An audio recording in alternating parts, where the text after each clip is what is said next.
জয় জয়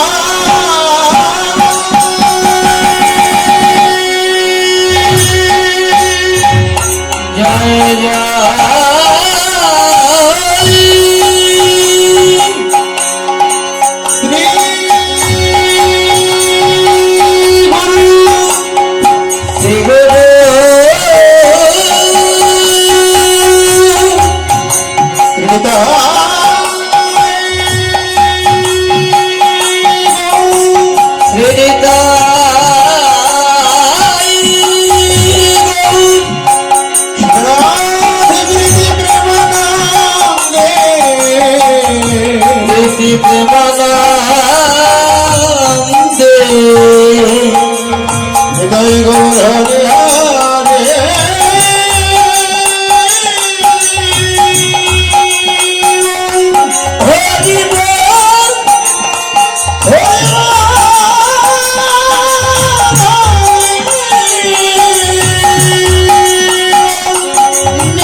শ্রী গুরু শ্রীযুত পদ কমল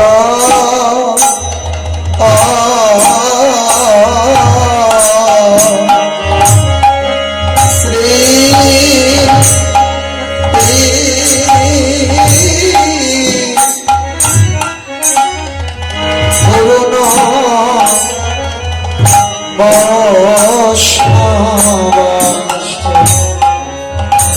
শ্রীলোক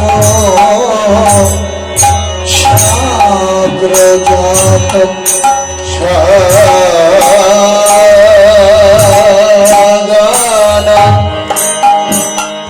করুণাচারিত তম সজীব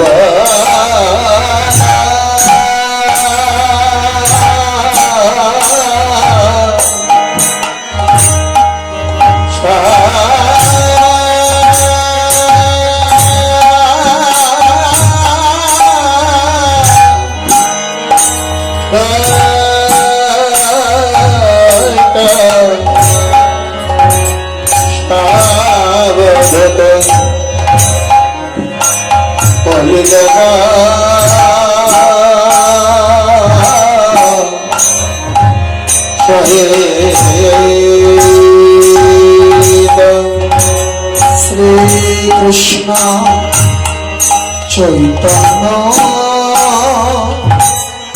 দেব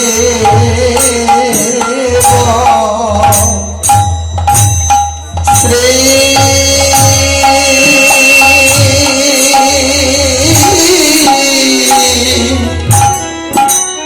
রাধা কৃষ্ণ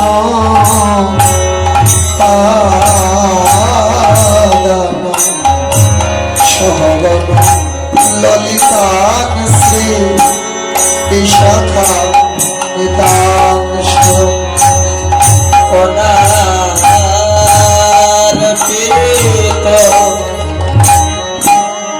চরিকিরণ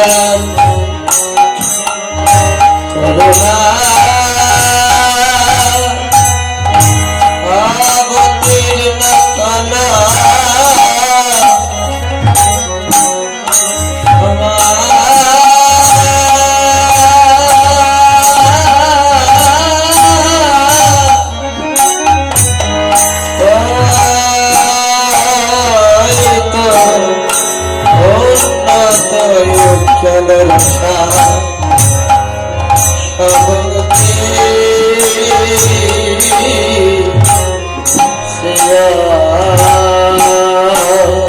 হরি মুরাট সত্তর দুটি কদম্ব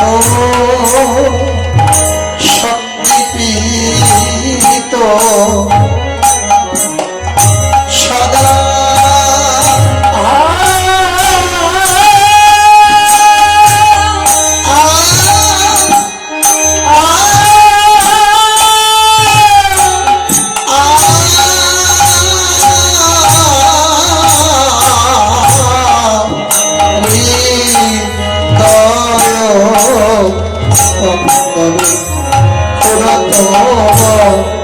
সচি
হে নাথ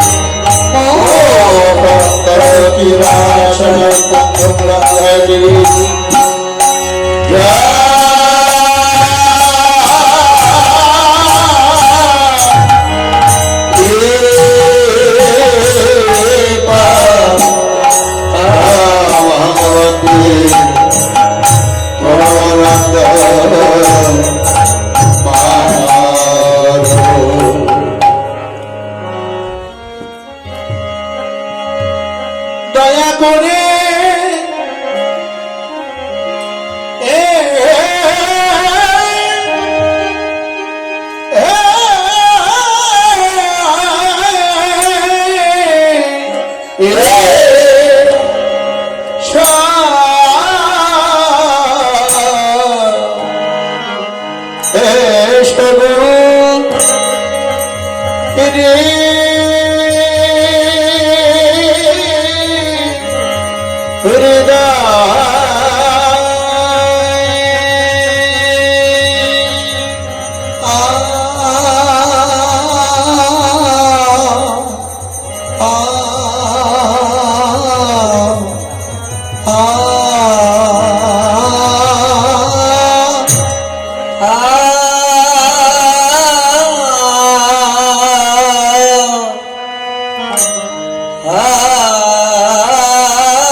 প্রাণ গৌরে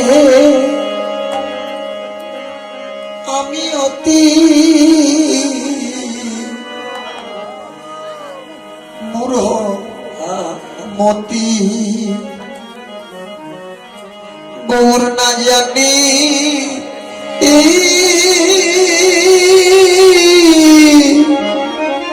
তোমার ভজন স্তুতি করে আমি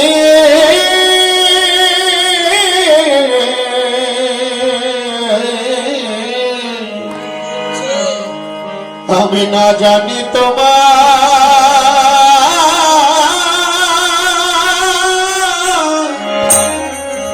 ভজনা স্তুতি দয়া করে কীর্তনপতি এই দাসে এর প্রতি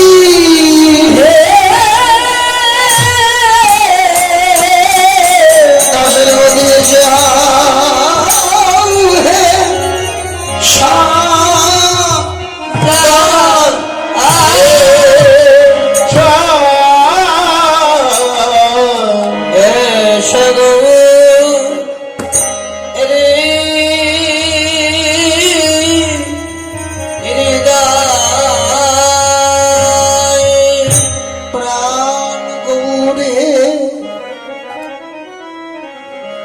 আজ তুমি আসিলে আনন্দ আনন্দ হবে তোমার ভক্তের নিরানন্দ ও দূরে যাবে ভক্তে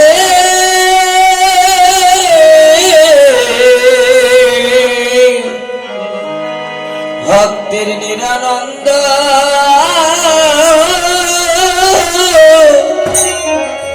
দূরে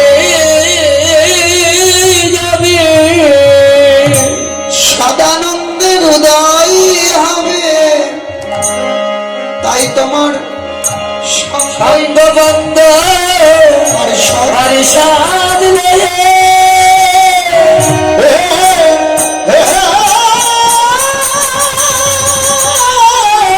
পার্শ্বদ লয়া হে ও তুমি তুমি আসিলে আনো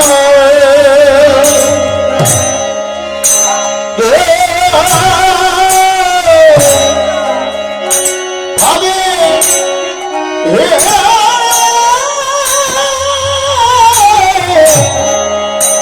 এসো দয়া করে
দয়া করে এসো গো হৃদয় দয়া করে এসো গো হৃদয় হৃদয় মন্দিরে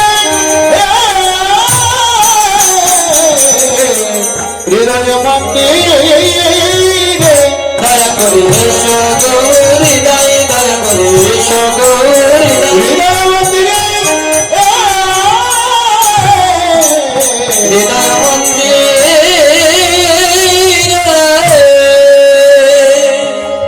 সুরধ্বনি তীরে আজ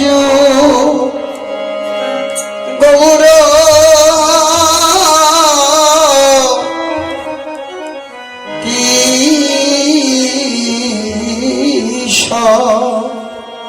ও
আনা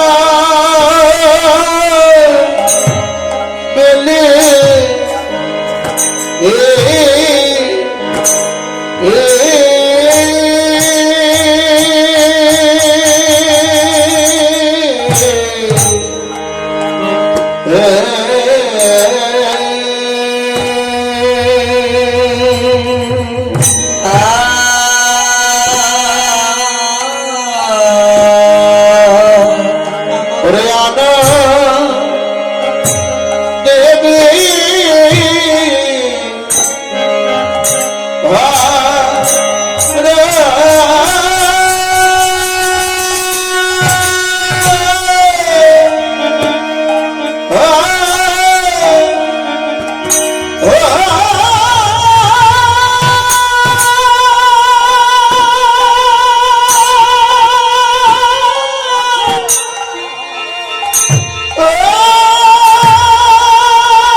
নবদ্বীপ ধাম শ্রীবা সঙ্গ উপস্থিত দূর দূরান্ত হইতে আগত কৃষ্ণ প্রেম পিপাসু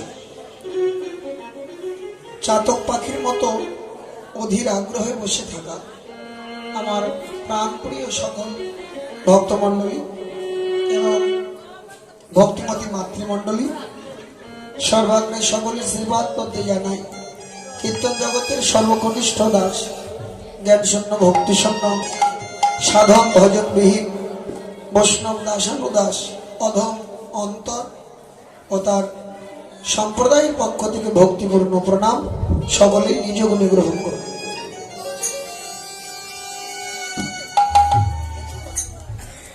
শ্রীমান গৌর সুন্দরের অশেষ বিশেষ কৃপা করুণায় আজকে এই আঙিনাতে শ্রী পরেশচন্দ্র দাস দাদু তার শ্রী আঙিনায় আমাদের পরম সৌভাগ্য লাভ হয়েছে। তা গৌর গোবিন্দের অপ্রাকৃত অষ্টকালীন নিত্য লীলাস। আজকের তিথিটা হচ্ছে হরিবাসর, আর হরিবাসর তিথিতে আপনারা হরিবাসরই শ্রবণ করছেন। হরিবাসর অর্থাৎ হচ্ছে একাদশী।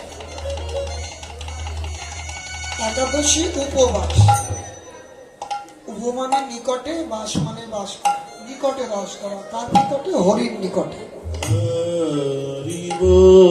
এই একাদশীর দিনে একদম ভগবানের নিকটে বাস হয় ভক্তদের।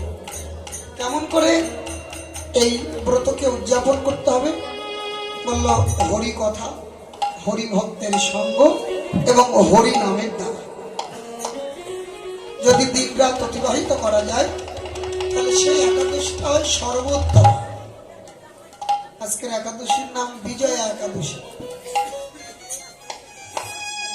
তো আমাদের প্রত্যেকটা মানুষের একাদশী ব্রত পালন করা একান্ত কর্তব্য।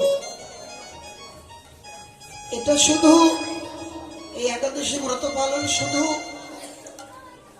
ধর্মের জন্য না, স্বাস্থ্যের জন্য অনেক উপকারী। নাকি ডাক্তারবাবু আছেন আমার সাথে ভালো বুঝবেন। 15 দিন অন্তর অন্তর শরীরকে যদি একটু উপবাসে দেওয়া যায় তাহলে শরীরটা কি হয়?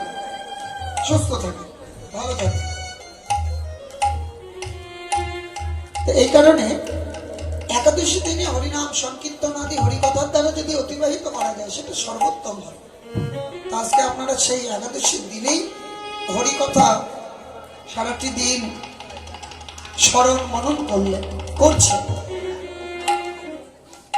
অষ্টকালীন নিত্য লীলা, অরুণোদয় হইতে লীলা আরম্ভ হয়েছে। সকালে স্মরণ করেছেন প্রাতকালীন লীলা, কৃষ্ণস্ব জাগরণ, শ্রীমতী রাধিকার রসঙ্কার। পূর্বাহ্নকালীন লীলা গমন গোষ্ঠ। ইতিপূর্বে স্মরণ করেছিলেন মধ্যাহ্ন লীলা, শ্রীমতী রাধিকার ভানু পূজার ছলনায় কৃষ্ণ সেবা প্রাপ্তি। আর এখন আমাদের সম্মুখে যে সময় উপস্থিত, সময়টির নাম অপরাহ্নকাল। লীলা আচরণের বিষয়বস্তু অপরাহ্নকালীন লীলা পরমেশ্বর ভগবান শ্রীকৃষ্ণের উত্তরাগোষ্ঠ লীলা। কেউ বলে উত্তর গোষ্ঠ, কেউ বলে ফিরাগোষ্ঠ, কেউ বলে ফেরত গোষ্ঠ। এক কথাতে অপরাহ্নকালীন লীলা স্মরণ। লীলা আস্বাদনকারী স্বয়ং শচীনন্দন গৌর সুন্দর নিজেই, আর লীলা স্মরণ করবেন এই জগতের যত বিশুদ্ধ গৌর অনুরাগী গৌরী ও ভক্তমণ্ডল। কারণ ভগবানের লীলা স্মরণই হচ্ছে জীবের একমাত্র ভজন। ফরিদপুর শ্রীঅঙ্গনে ডক্টর মহানামব্রত ব্রহ্মচারীজি তিনি তার শ্রীগ্রন্থে বলেছেন, একটি বৎসর ঘরে বসে ঠাকুর ভক্তি করে যে কৃপা পাওয়া যায় না, কেউ যদি একদিন এক রাত্রি অখণ্ড মনোযোগে এই অষ্টকালীন লীলা শ্রবণ করে তাহলে 1 বছরের ফল তার একদিনেই লাভ হয়ে যায়। 1 বছর হরি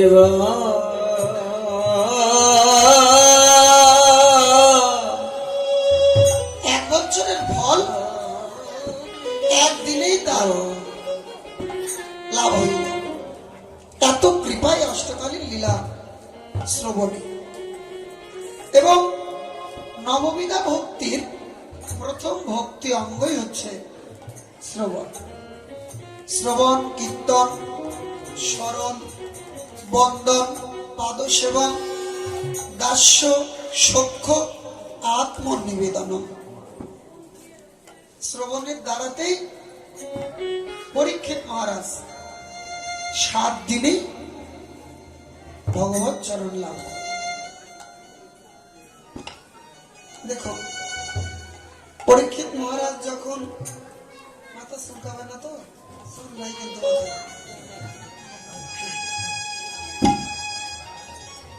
কীর্তনের চাপে আর মাথার গরমে রাগ করে সব যা ছিল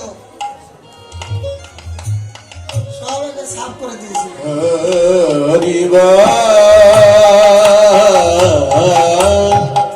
এখন আমার মনে হয় ওই সিগন্যাল বেজে গেছে কীর্তন জগৎ ছাড়া। এত কীর্তনের চাপ, মানে এটা গুরু কৃপা, এটা গুরুদেবের আশীর্বাদ।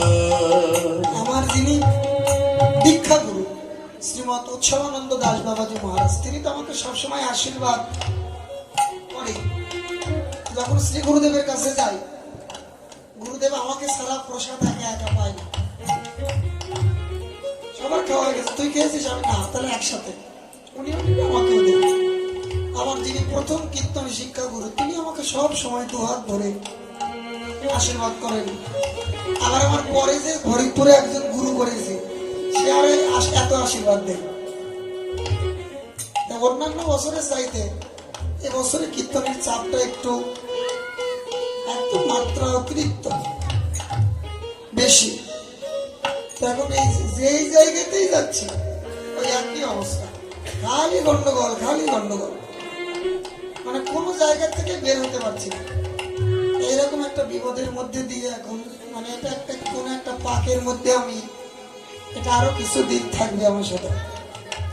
এই পাকটাকে মুক্ত না হওয়া পর্যন্ত ভাল লাগবে না।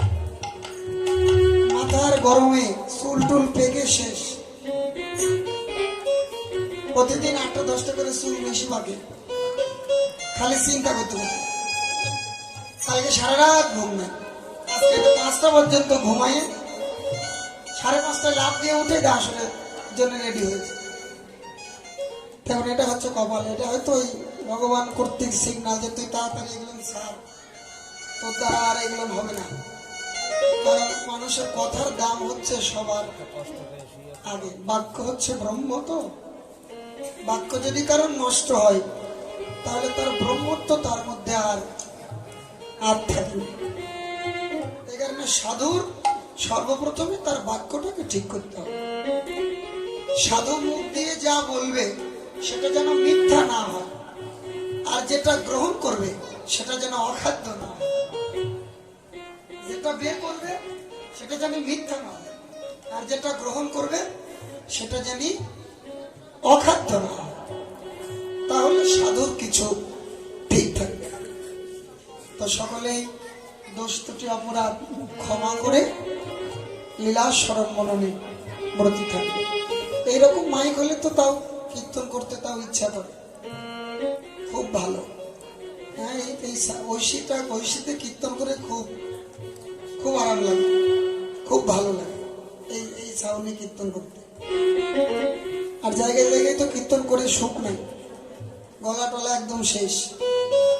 তো আপনারা ভালোবাসেন, ভালোবাসার মানুষের কাছে নতুন করে বলার কিছু আর থাকে না। শ্রীরাম নবদ্বীপে এই যে কৃষ্ণ কথা শ্রবণ করলে শাস্ত্রের যেটি সিদ্ধান্ত, কৃষ্ণ ভক্তের মুখে শ্রবণ করাই শ্রেয়, কৃষ্ণ ভক্তের মুখে শ্রবণ করাই ভালো। কেন না, কৃষ্ণ ভক্ত কৃষ্ণ কথা বলবে অন্তর থেকে, মুখ থেকে না। এখন ধর্ম প্রচারক অনেক হয়ে গেছে, কিন্তু ধর্ম যাজক কম। সবাই আমরা প্রচার করতে চাই, কিন্তু ধর্মের আচরণ কেউ আমরা করতে চাই না। জানার নাম ধর্ম না, মানার নামই হচ্ছে ধর্ম। বহু বহু শাস্ত্র গ্রন্থ ধর্ম সম্পর্কে জানি, কিন্তু কিছুই মানি না, ওটা ধর্মের মধ্যে গণ্য হয় না। ভক্ত আছে দুই রকমের, একটা জ্ঞানী ভক্ত যে শাস্ত্র বিদ্যা আদি শাস্ত্র জ্ঞান টেন নিয়ে ভগবানের সেবা করে, আর একটা ভক্ত আছে তারা হচ্ছে ভাবুক, ওরা অত শাস্ত্র জানে না। ভাবুকেরা শাস্ত্র জানে না, কিন্তু ওদের ভিতরে আছে অগাধ ভক্তি। তো যখন ভক্তিটা গাঢ় হয় তখন তার শাস্ত্র জ্ঞান না থাকলেও ভগবত কৃপা এমনিতেই লাভ হয়ে যাবে।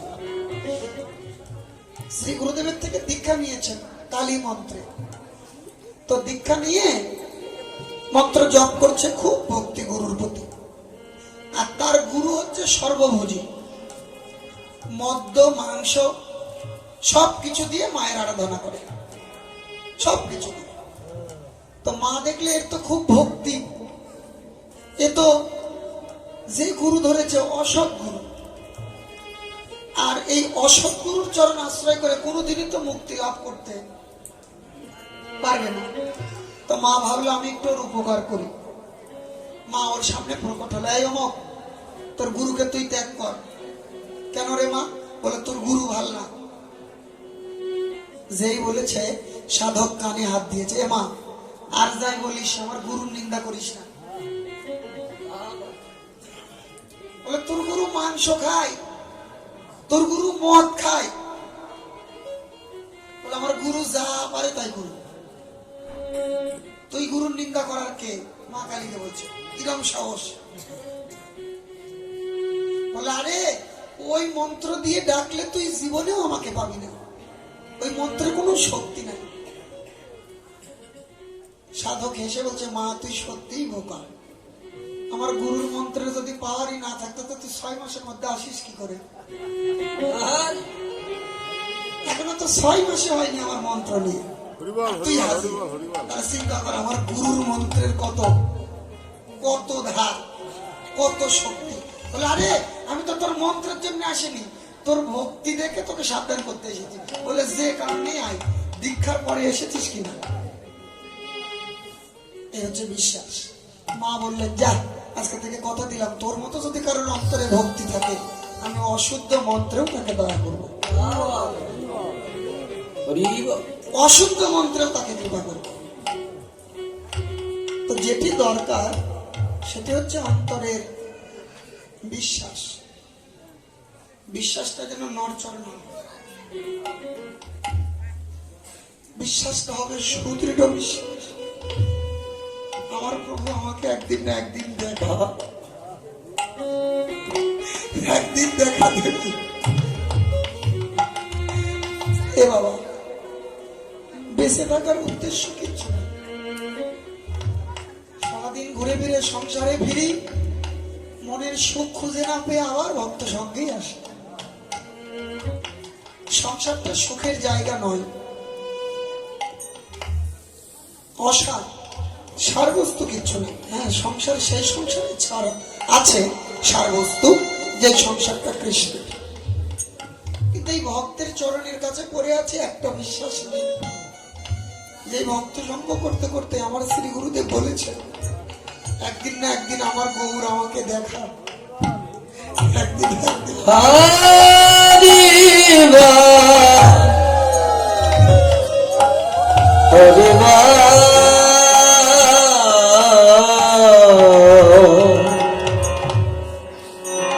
এই বিশ্বাস নিয়েই বেঁচে থাকা, কৃষ্ণ কথা শ্রবণ।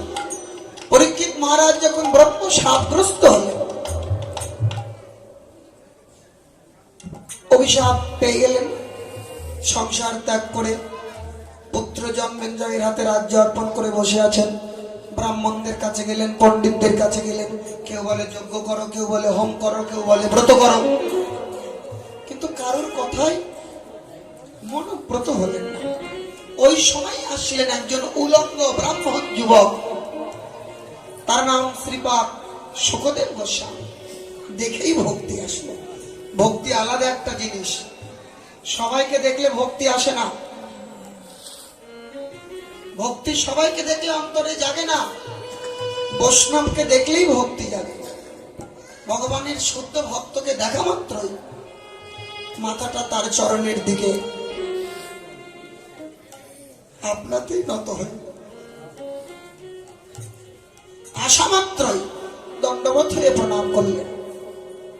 এতক্ষণ সবার কাছে প্রশ্ন করেছিল, কি করে আমি 7 দিনে ভগবত চরণ লাভ করব। আর সুখদেব গোস্বামীকে দেখে প্রশ্নটা উল্টে গেল। জিজ্ঞেস করলেন, গুরুদেব কৃপা করে বলবেন আসন্ন মরণাপন্ন ব্যক্তির কর্তব্য কি? তা আসন্ন মৃত্যু পথযাত্রীকে আমরা প্রত্যেকে, মৃত্যু কিন্তু আমাদের প্রত্যেকের দরজায় হানা দিয়েছে। প্রত্যেকে যেই দিন জন্মেছি সেই দিনই মৃত্যু সাথে এসেছে, সেই দিন বেঁচে আছি এটাই আশ্চর্য, মরে যাব এটাই হচ্ছে সত্য, একদম ধ্রুব সত্য। বেঁচে থাকাটা আশ্চর্য। বলে উঠলেন মহারাজ পরীক্ষিতকে, শোনো পরীক্ষিত, তুমি 7 দিন ধরে ভাগবত কথা শ্রবণ করো, আমি তোমাকে বলতে পারি তুমি 7 দিনই ভগবত চরণ লাভ করবে। 7 দিনে। এখন এই কথা শুনতে পেলেন স্বর্গের দেব দেবতা, মনে হিংসা হলো। স্বর্গের থেকে অমৃত আনলেন, এনে সুখদেবকে দিয়ে বলছে, সুখদেব গোস্বামী এই অমৃত তুমি পরীক্ষিতকে খাওয়াই দাও, তাহলে তক্ষক কোনো ক্ষতি করতে পারবে না। আর তুমি ভাগবত নিয়ে আমাদের সাথে স্বর্গে চলো, আমরা স্বর্গের দেব দেবতারা তোমার বদন থেকে ভাগবত কথা শ্রবণ করব। ভাগবত যেখানে হয় সেখানে স্বয়ং ভগবান বিরাজ করে। তুলসী কাননম যত্র যত্র পদ্ম বানানি চ পুরাণম পাঠনম যত্র তত্র সন্নিহিত হরি। যেখানে তুলসী কানন, যেখানে পদ্মবন, সেখানে স্বয়ং ভগবান নিজে বিরাজ করে। হরি বল। হরি বল।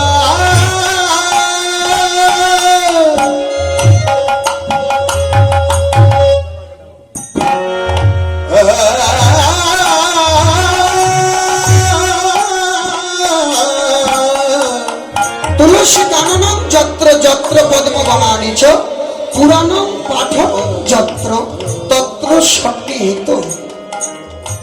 দেখুন এবার যেখানে পুরাণ হয়, পুরাণ মানে ভাগবত মহাপুরাণ, ভাগবতীয় কথা যেখানে হয় সেখানে স্বয়ং হরি প্রকট থাকে। এই জগতে কারোর প্রশংসা কারোর সামনে করতে নেই। কেন করতে নেই? তার ভিতরে হয়তো অভিমান আদি হতে পারে, অহংকার প্রবেশ করতে পারে। তাই মানুষের প্রশংসা কখনোই তার সামনে করতে নেই। প্রশংসা করতে হলে করতে হবে তার অলক্ষ্যে, সামনাসামনি না। কিন্তু গোবিন্দ আবার এমন লোভী, ভক্তের মুখ থেকে প্রশংসা শুনতে খুব ভালোবাসে। যদি অলক্ষ্যে যদি হয় তাহলে এখানে ঠাকুরের মন্দিরই করা হতো না। ঠাকুর মন্দির থাকলে নাহলে 10 কিলো দূরে, কীর্তন হবে 10 কিলো দূরে। কিন্তু না, উনি আবার ওনার প্রশংসা শুনতে খুবই ভালোবাসে ভক্তের মুখ থেকে। এই কারণে গোবিন্দের প্রশংসাটা গোবিন্দের সামনেই করতে হয়, তাহলে সে খুব খুশি হয়। সুখদেব গোস্বামী পাদ একটু পরীক্ষিতকে পরীক্ষা করছেন। এক হাতে অমৃতের ভাণ্ড নিলেন, আর এক হাতে নিলেন ভাগবত। পরীক্ষিত, তুমি তো জ্ঞানী, তুমি রাজা, বিচক্ষণ ব্যক্তি, তাই আমি তোমার কাছেই দায়িত্বটা ছেড়ে দিলাম। আমার এক হাতে আছে অমৃত, আর এক আছে ভাগবত। এও অমৃত, এর নাম হচ্ছে কথামৃত। অমৃত যদি তুমি পান করো তাহলে তোমার মৃত্যু কোনোদিন হবে না। কিন্তু পরীক্ষিত, এই দুঃখময় সংসারের জ্বালাও যে তোমার পিছন ছাড়বে না। আর আমার আর এক হাতে আছে ভাগবত, এ হচ্ছে কথামৃত। এই কথামৃত যদি তুমি পান করো, হয়তো তুমি এই জগতে থাকবে না, যাবে কোথায়? নিত্য গোলক বৃন্দাবনে, নিত্য রাধা গোবিন্দের যুগল চরণ সেবা।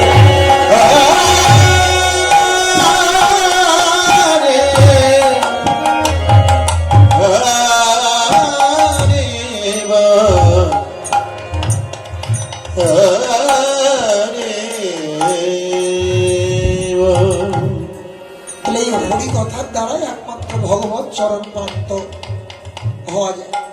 এ ব্যতীত দ্বিতীয় রাস্তা নেই। হরি কথায়, কৃষ্ণ কোথায়? কৃষ্ণ কথায়, কৃষ্ণ কোথায়? কৃষ্ণ কথায়। এক কথার প্রশ্ন, উত্তরটাও এক কথাতে, প্রশ্নের মধ্যেই উত্তর। যেমন প্রশ্ন করছে, রাম রাবণের যুদ্ধের রহস্য জানো কি? প্রশ্ন, কিন্তু উত্তরটা কিন্তু প্রশ্নটাই উত্তর। রাম রাবণের যুদ্ধের রহস্য জানো কি? মানে এটা প্রশ্ন, উত্তরটাই তো জানো কি। মানে মা সীতা, সীতা হরণ না করলে তার যুদ্ধ হতো না। তো কৃষ্ণ কোথায়? কৃষ্ণ কোথায়?